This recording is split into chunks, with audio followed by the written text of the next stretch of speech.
বন্ধুরা, আমার নাম মৌসুমী আর আমি এখন কলেজে পড়াশোনা করছি।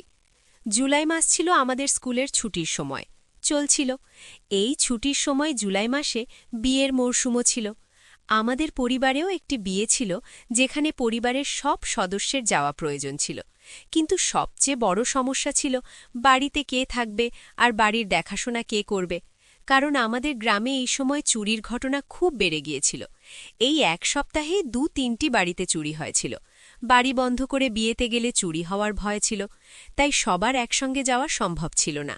বাবার সবচেয়ে ঘনিষ্ঠ বন্ধুর ছেলের বিয়ে ছিল, তাই মা বাবার যাওয়া খুবই জরুরি ছিল।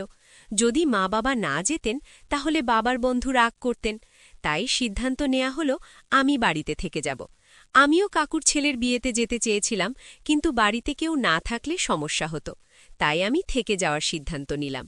কিন্তু বাবা আমাকে বাড়িতে একা রেখে যেতে চাননি, কারণ আমি একটি মেয়ে।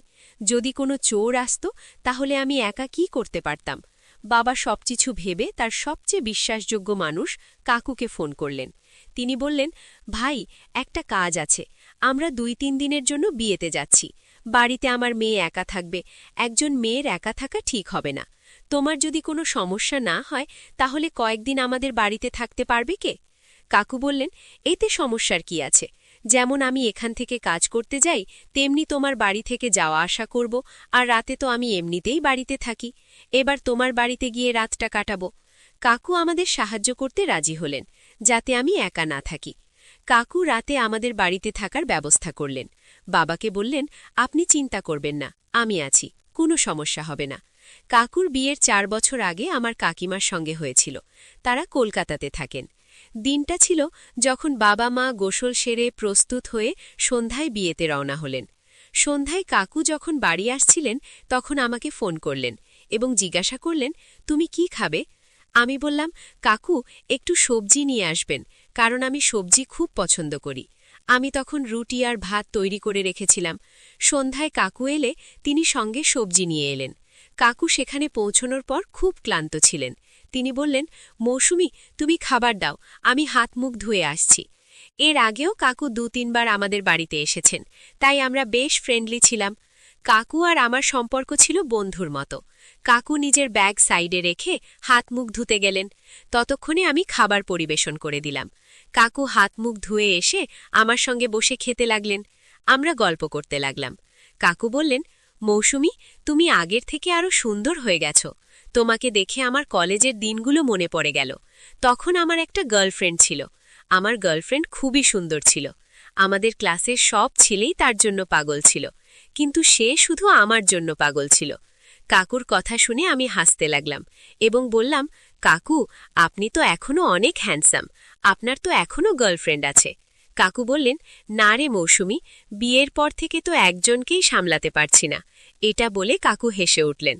তার কথা শুনে আমিও হেসে দিলাম। আমি কাকুকে বললাম, কাকু, দুধ খাবেন? কাকু আমার দিকে তাকিয়ে বললেন, হ্যাঁ, যদি থাকে তবে একটু নিয়ে এসো। আমি রান্নাঘরে গিয়ে দুধ এনে কাকুকে দিলাম। এরপর আমরা একসঙ্গে খাবার খেলাম। খাওয়া শেষ করার পর কাকু ফোন নিয়ে বসে গেলেন, আর আমি রান্নাঘরে গিয়ে কাজ করতে লাগলাম। সব কাজ শেষ করে আমরা রাত ১২টা পর্যন্ত এদিক ওদিকের গল্প করলাম। কাকু এত ভালো ছিলেন যে গল্প করতে করতে সময় কখন কেটে গেল বুঝতেই পারেনি। তারপর আমি আমার ঘরে গিয়ে শুয়ে পড়লাম, আর কাকু নিজের ঘরে গিয়ে ঘুমালেন। সকালে আমি তাড়াতাড়ি উঠে কাকুর জন্য নাস্তা বানাতে শুরু করলাম। কাকু এখনো ঘুমিয়ে আছেন। আমি কাকুকে ডেকে বললাম, কাকু, আপনার দেরি হয়ে যাচ্ছে, উঠে পড়ুন।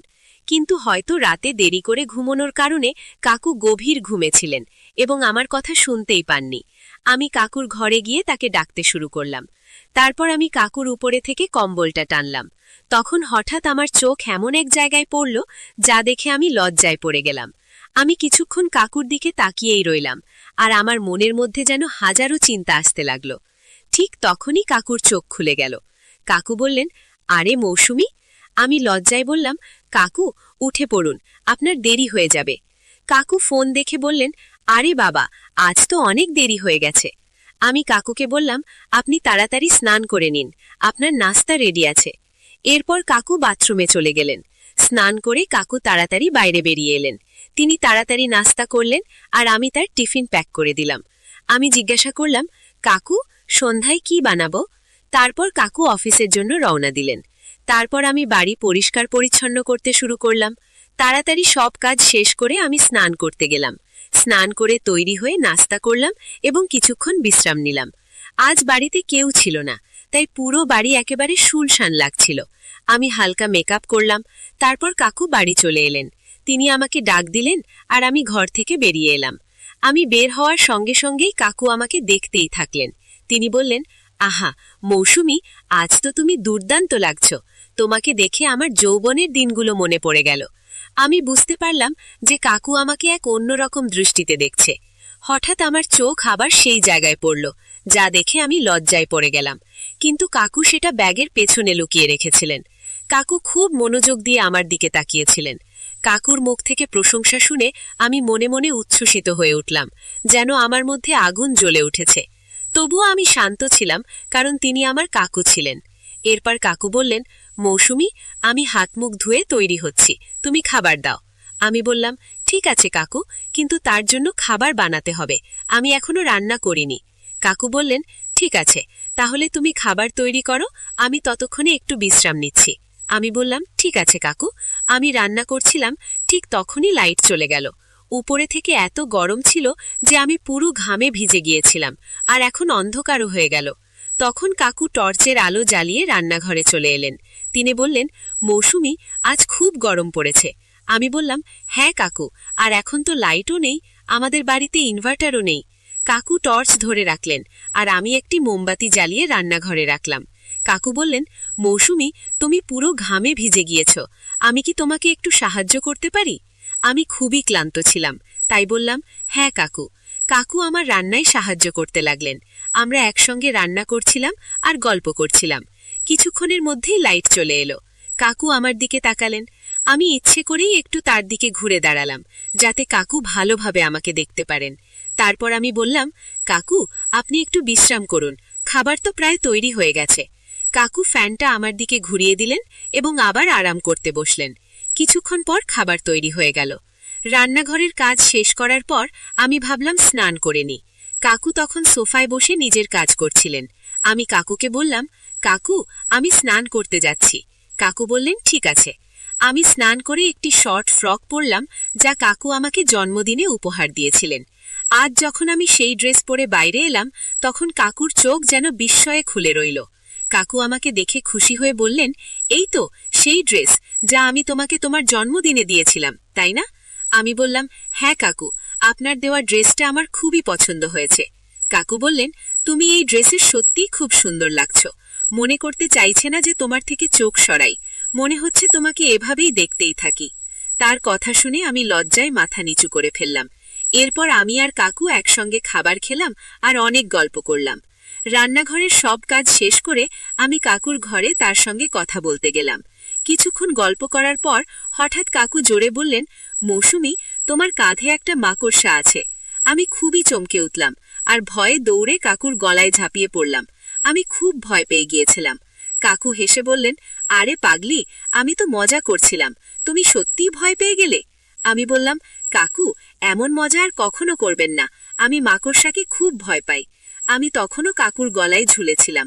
আমি লজ্জা পেয়ে আস্তে আস্তে তার থেকে দূরে সরে গেলাম। এরপর কাকু বললেন, আজ তুমি আমার সঙ্গে এখানে ঘুমিয়ে যাও, তুমি খুব ভয় পেয়েছ। আমি কিছুক্ষণ ভেবে চুপ করে কাকুর পাশে বসে রইলাম। ঠিক তখনই আবার বিদ্যুৎ চলে গেল। রাত তখন প্রায় 12টা বাজে। তখন কাকু তার মোবাইলের আলো জ্বালিয়ে বললেন, চলো, এর চেয়ে ভালো আজ ছাদে গিয়ে ঘুমিয়ে নি। এ কথায় আমি রাজি হয়ে গেলাম।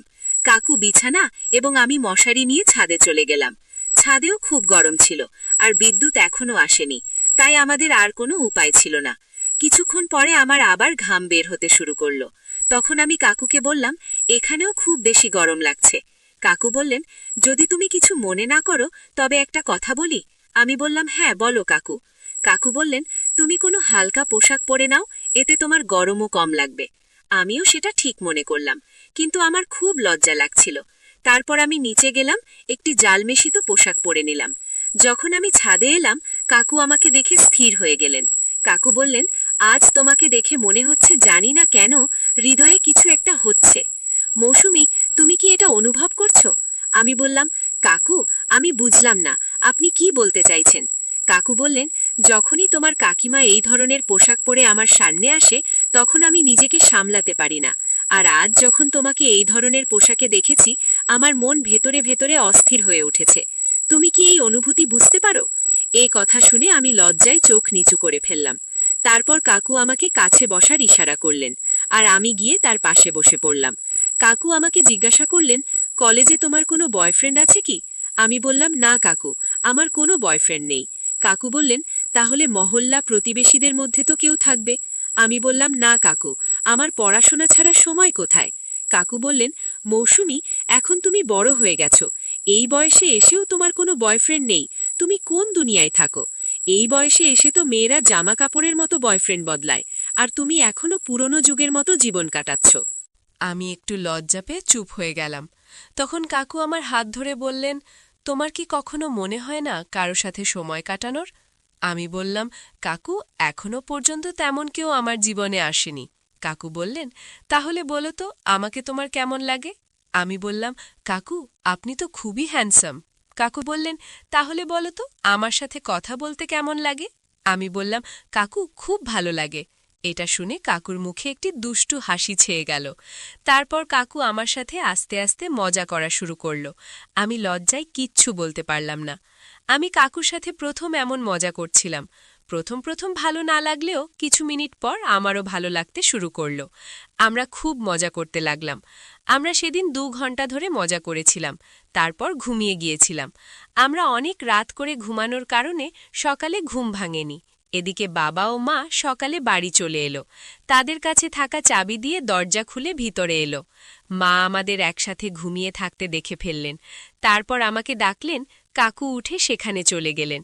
মা আমাকে পাশে বসিয়ে প্রশ্ন করতে লাগলেন, মৌসুমী, এটা কি চলছে? তখন আমি মাকে বললাম, মা, এমন কিছু নয়, তুমি ভুল বুঝছ। মা বললেন, ঠিক আছে, আমি তোমার কথা বিশ্বাস করে নিচ্ছি। তবে যদি পরে জানতে পারি তো তখন দেখবে। তারপর মা বললেন, তুমি এখন বড় হয়ে গেছো, মনে হয় তোমার বিয়ে হয়ে যাওয়া উচিত। এটা শুনে আমি খুব ভয় পেয়ে গেলাম। কিছুদিন পর আমার বিয়ে হয়ে গেল, আর আমি কাকুর সাথে সমস্ত সম্পর্ক শেষ করে দিলাম। যাই হোক বন্ধুরা, আমাদের আজকের ভিডিওটি এই পর্যন্ত।